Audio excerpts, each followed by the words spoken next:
Number 5. So this video is kind of creepy right from the start, but the more you watch, the scarier it gets. I mean, seeing this little girl playing with her dolls all alone is kind of weird anyway, but when you notice what the dolls are doing, the weirdness hits a whole other level. Not just that, but after a while, it starts to move all by itself, swaying and nodding its head like it's asking the little girl if it could join in. Now that's scary enough to make me throw away the dolls for sure, but obviously she didn't, because creepy stuff just keeps happening to her.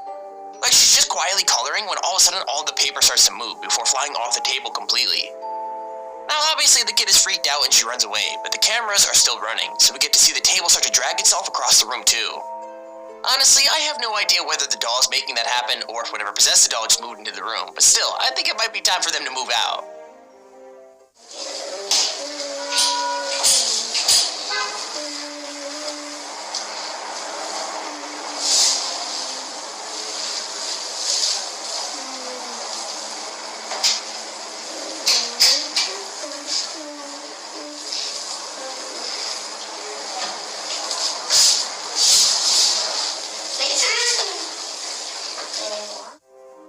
Number 4.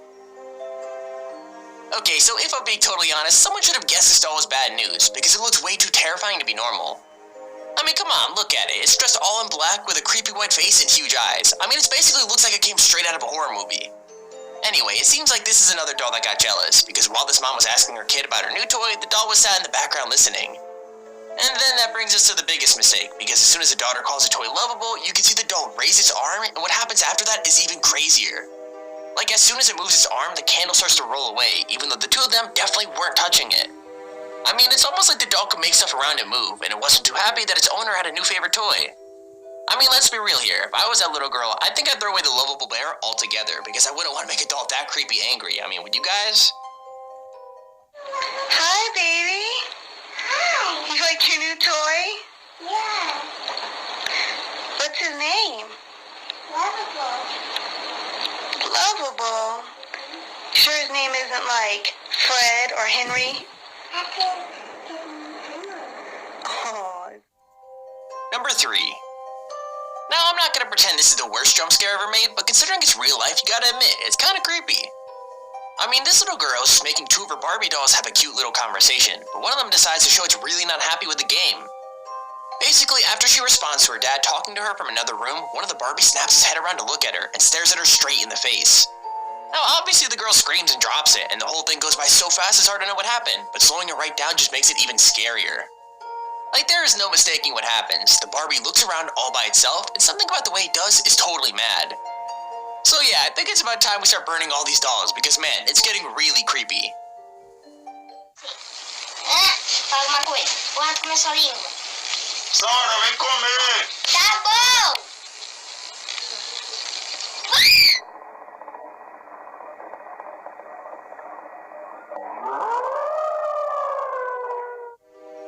Number 2. Okay, so there isn't really that many things out there that are creepier than a spooky old doll, but a whole collection of them is definitely worse. Like, this woman had tons and tons of them all laid out in one corner, but when she decided to film her scary little family for a video, she got way more than she bargained for. Like, having to look at each of them in the face as the camera goes by is bad enough, but then one of the dolls does something straight up terrifying, then goes back to acting like nothing happened. To be fair, it's pretty small and pretty quick, but one of the dolls definitely moves. Like, it's kinda hard to see, but as the camera goes past, it quickly moves its arm back to its side, like it's scared that it's gonna get caught out. Then it just completely freezes straight after, and it happens so quickly that you could almost kid yourself into thinking you made it up, but no, the creepy doll totally moved. The scariest thing is that it's easy to imagine that they're all alive, and whenever their owner goes to sleep, they all start wandering around the house getting up to who knows what. I mean, that'd be crazy. It'd be like Toy Story in real life, except it's really creepy dolls.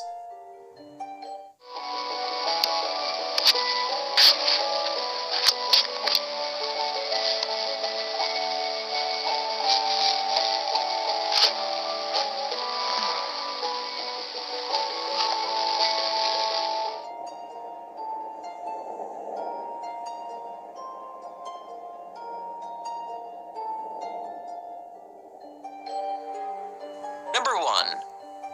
So this video is creepy all by itself. When you take into account the doll's super scary backstory, it's even harder to watch. Basically, the previous owner gave up this weird looking puppet because it apparently tried to strangle him while he slept. Like, he literally snuck into his room and tried to kill him while his wife slept beside him.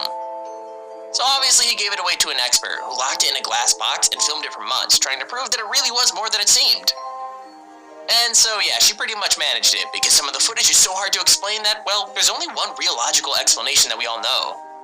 Like, it gets so terrifying. I mean, you can see the puppet's little wooden cross move away from it all the way across the box, and then it suddenly drops to the floor again in the corner.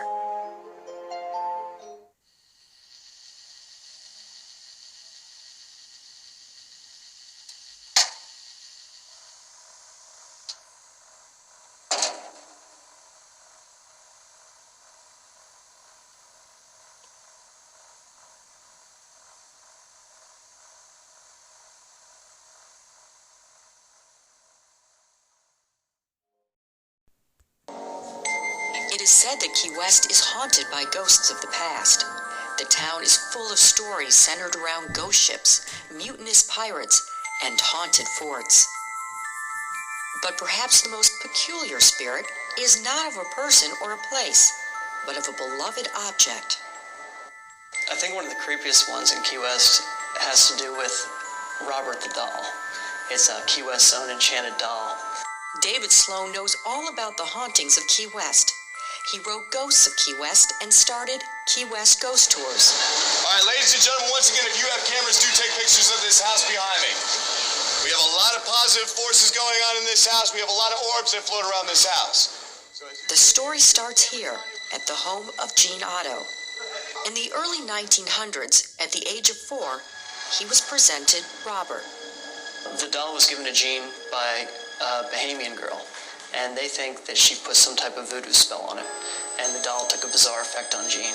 And everywhere he went, whenever he got in trouble for things as a child, he said, "I didn't do it, Robert did it." And he blamed the doll. This went on for his entire life. Gene married Anne, and they continued to live in his childhood home. He also continued to be influenced by the doll. Some people said that he was abusive towards her. And when he was confronted with his abuse, he'd say, "I didn't do it, Robert did it."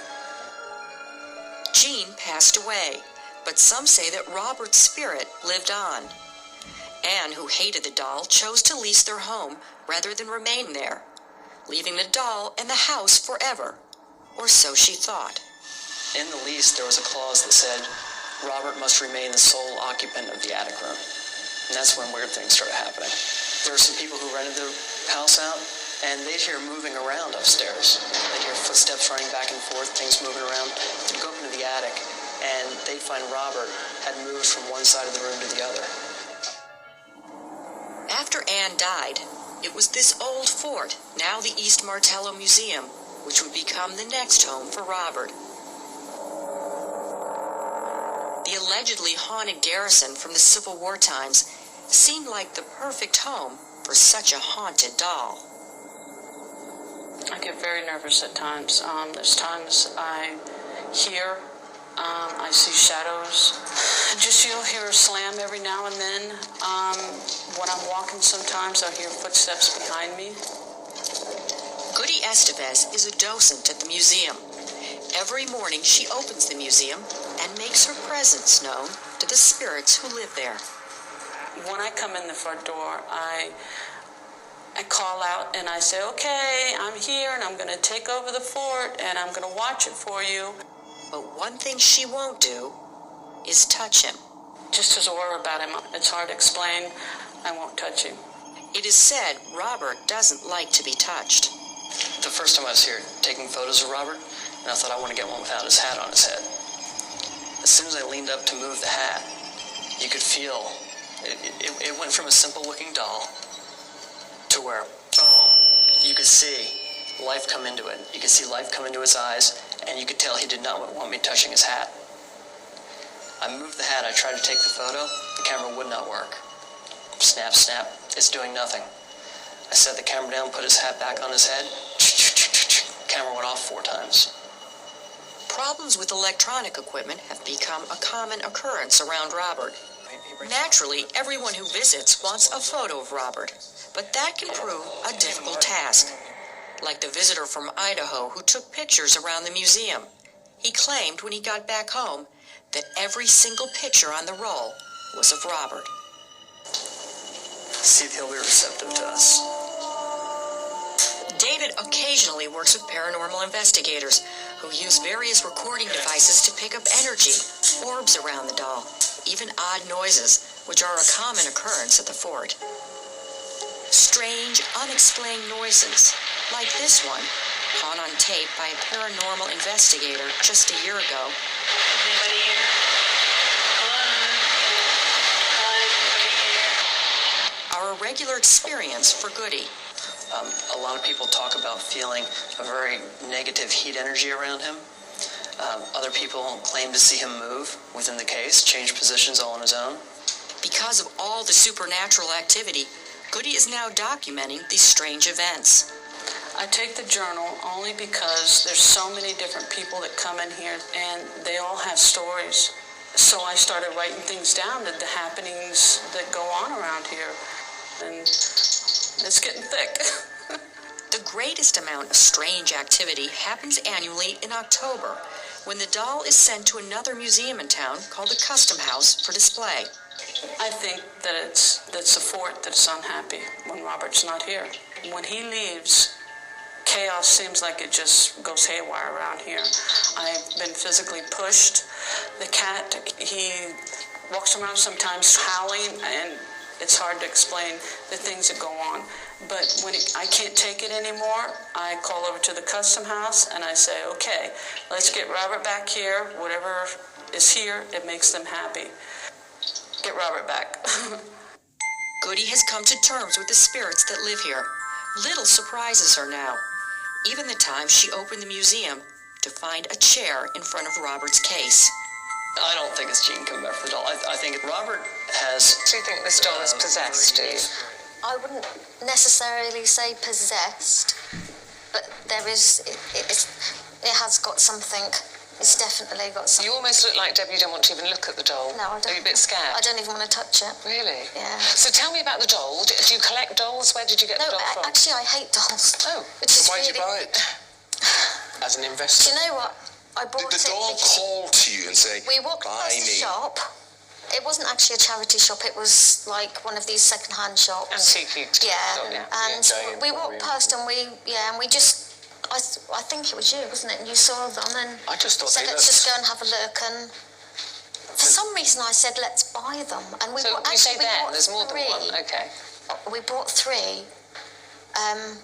They were £5 each, and we thought, we'll buy them because they look like they're worth more than £5 each. You know, hands up, I bought them to resell. That chair's beginning Chair's to rock. rocking.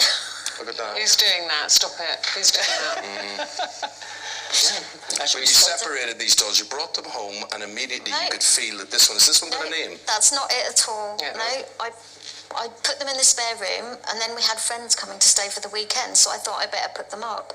I put two in our room, one under the bed, one on top of the wardrobe, and one of them in the drawer.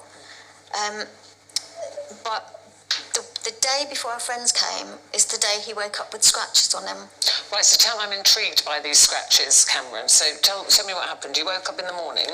Well, I literally woke up in the morning. I had my shower as normal, and then I felt a burning sensation on my leg. And I looked down, and there was a lot of scratches all over my knee. There must have been a dozen or 15 or so, but they looked like cat scratches. So well, you could have just scratched yourself in the night, couldn't you? People do that. I've got my He cuts his nails to the skin. Okay. No. Do you have a cat? No. Could you have scratched him? No, that's what I said. No, this is the thing.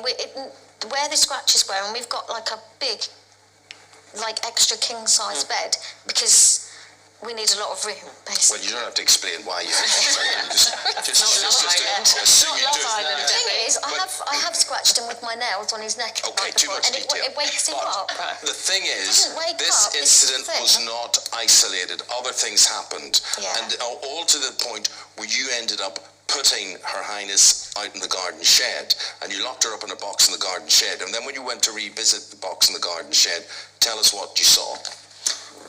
That necklace that's on her was right round her neck. It was really tight, about 5 or 6 times.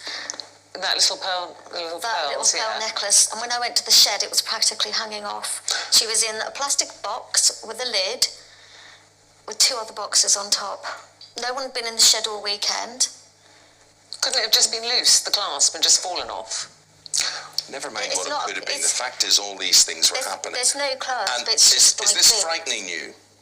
Yeah, a little bit. Right, a little bit. Now, even last night, you were on neutral ground. You were in a hotel prior to this program, and you had an experience, a happening. What happened last night? 2 o'clock in the morning, I woke up and heard like a swishing noise going around my side of the bed. So what, like the dress? What do you think was swishing? Yeah, I don't know. So you put the dog up for sale on... Doll. The doll. Sorry, it was my throat glove. The doll. The doll. The reason Ruth's laughing such did, is yeah. Ruth believes in these things and she pretends she doesn't. You say that all the time. It's absolutely true. scared. Victoria Claire Fletcher says, I'm a believer, but I think it's strange how pretty much all these reported encounters with spirits are Victorian or thereabouts. Gaynor Green says, my nana has a collection of dolls in her dining room. They're so creepy. They look as if they're just waiting to pounce. Now, you put this up for sale, right? And you put it on the web, right?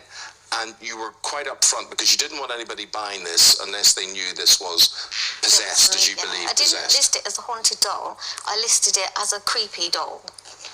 And I didn't at any point say it was haunted. I just said what it was, and I didn't want it in my house anymore. And so you bought it for £5? Yeah. How much is she on at the moment? She's been bought and paid for £866. Wow. Which I'm quite embarrassed about. I just wanted to get rid of it. But you've made 861 quid in profit Yeah. on gentleman. Cameron getting his leg scratched. Yeah. That's good. Yeah. Yeah. So That's not so bad. And was the person who's bought it interested because they think it's a... He's the owner doll of with a powers. paranormal magazine, Ghosts of Britain or something. So yeah, he's interested in it because of obviously what it is. And what about the other 2 dolls you bought with her? Are they, Yeah, they're in my shed. I don't want them. They're on eBay at the moment as well. They could be worth 1,600 quid. Someone could come into. If the guy who's bought that one wants them, he can have them. Yeah. I So don't want. Ruthie, you don't believe this? Well, I'm not. I don't believe in things being haunted. Like Okay, that, well, so will you she then wouldn't lift up scare the me. doll Yeah. and nurse it on your knee? Don't do it. I'm telling you. I'm telling you, don't do it. Don't. Who knows what could happen today because the creepy doll is back. There she is. The creepy doll is. No, that's Yvette Fielding. Now, so the doll, after we saw her last, she was bought for over £800, I might add. But she seems she's been up to her old tricks again. So as you can see, we have Ghost Hunter, Yvette Fielding here, and also joining us, a psychic who's been working with the doll, and that is Deborah Davis. So Deborah, you didn't buy the doll. Lee Steer bought the doll. That's right. And he buys haunted things. That's his kind of hobby, or allegedly haunted things. Yeah, it is. And he believes that things did start to happen in his house, so he got in touch with you. So He what did. was happening when he got the doll? He sent me some footage of what was happening at home for him, and it was quite incredible, to be honest. I could see in one piece of footage there was a picture moving quite a lot on Picture the on the wall. wall? Yeah, the doll was sat opposite. There was another picture where the frame was being broken off. You can hear it, you can see it. His father was scratched. There was Now, all the sorts. scratching, the lady who bought the doll in here originally, who bought Yeah. it, she said her husband was scratched on his arms and legs. Yeah, she did, didn't she? So Yeah. do you believe that this doll has done that? Yes, I do, because I've been scratched over the past week or 8 days that I've had the doll Where have you on my arm, and a friend that Is it still, came to the scratch is still there? No, I have got photographs of it somewhere. We'll look at your picture yeah, again here, just yeah. in case someone thinks this is your thigh or something. No, that's your arm there. There's And that's Lee's dad. Oh, that's Lee's That's dad. Lee's dad's arm. Yes, we're looking for a female arm with scratches on Yeah, it. that's Lee's Right. dad. Okay. So yeah.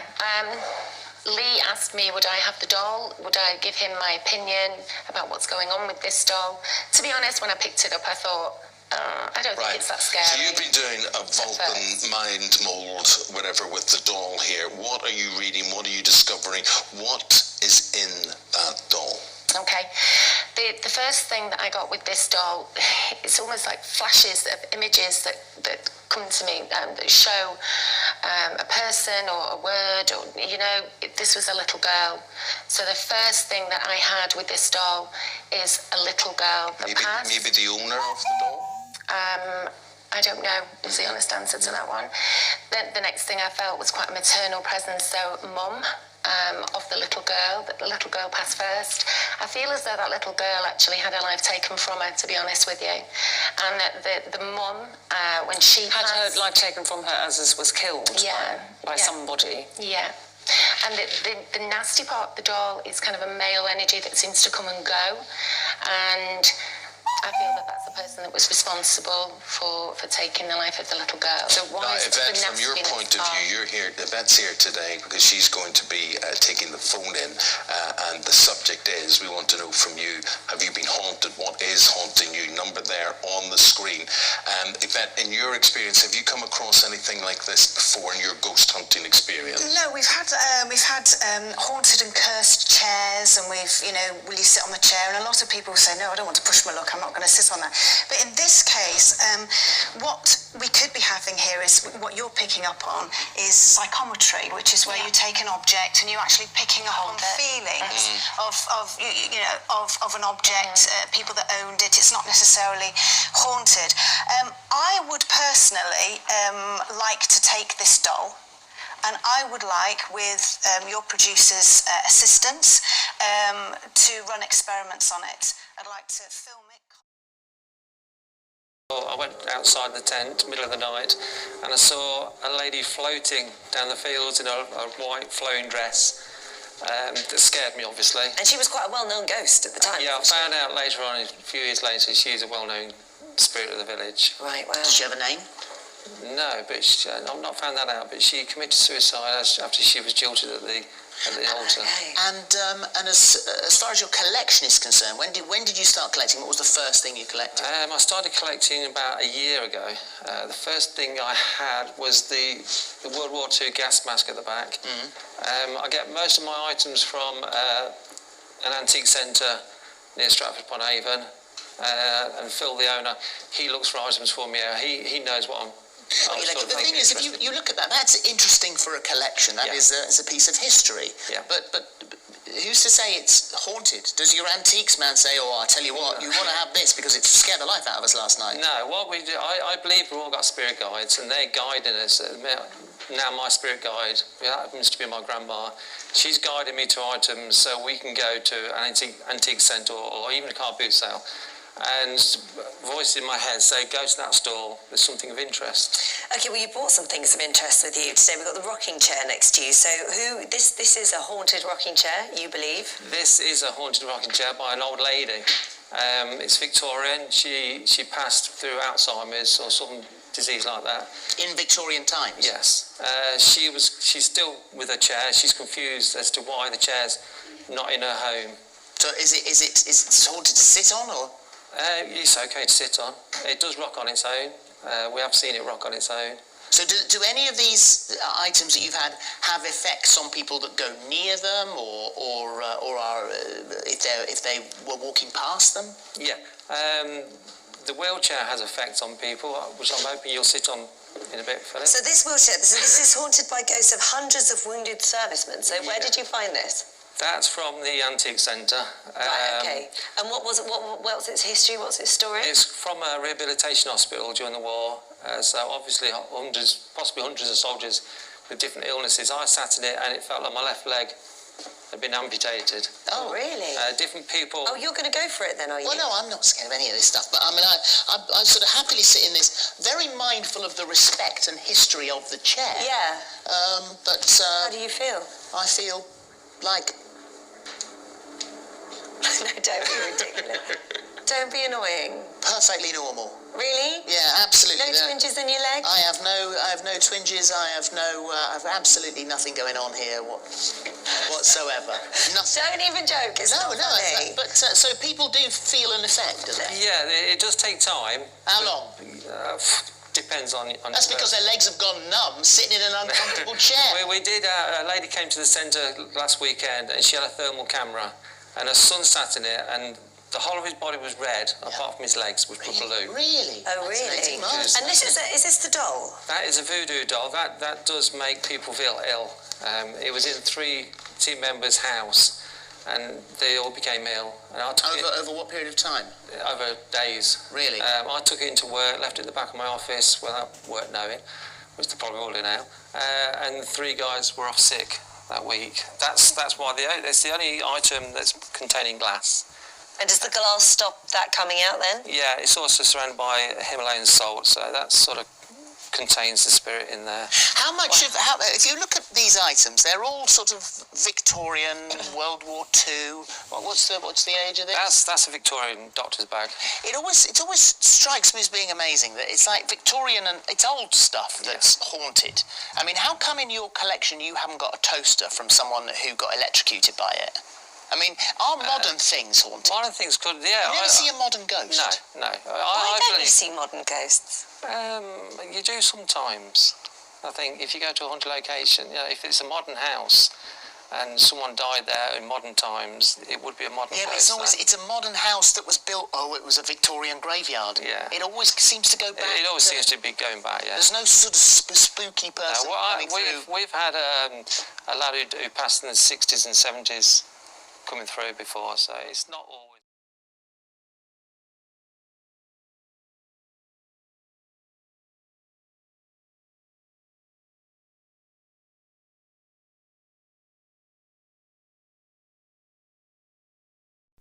Okay folks, we hope you enjoyed that video we put together in relation to creepy dolls.